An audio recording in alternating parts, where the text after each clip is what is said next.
Bagaimana supaya kita mulai i'tikaf dengan benar? Maka di dalam Islam itu nanti ada syarat. Makanya di awal saya katakan syarat ketentuan berlaku.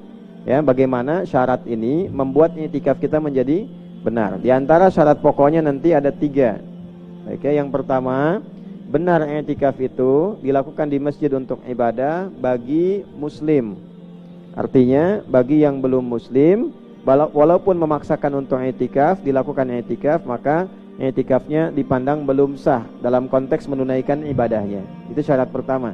Terpenuhi tidak semua? Satu ya. Yang kedua, berakal.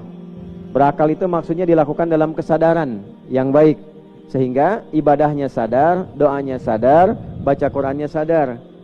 Ini juga menegaskan bahwa i'tikaf itu bukan pindah tidur. Ya, ini tambahan penting yang saya tekankan. Jadi bukan ke masjid tidak sadar. Ya, di rumah sadar, pindah ke masjid bawa kasur tidak sadar. Itu bukan i'tikaf namanya. Karena syarat yang kedua dari i'tikaf itu jadi baik adalah adanya kesadaran yang utuh. Yang ketiga adalah baligh. Ya, mencapai usia tertentu sehingga dengan kematangan usia itu ada kenikmatan dan kesadaran penuh, pemahaman dalam menikmati ibadah. Nah, namun demikian, apakah boleh kalau yang belum baligh itu bisa i'tikaf?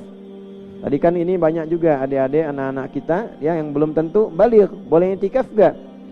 Ternyata ditemukan dalam riwayat anak kecil itu jangankan i'tikaf, pernah bahkan ikut haji.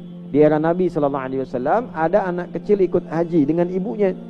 Maka dipertanyakan, dikonsultasikan pada Nabi SAW, ya Rasulullah, gimana status si kecil ini? Boleh haji enggak? Oh bisa, kata Nabi.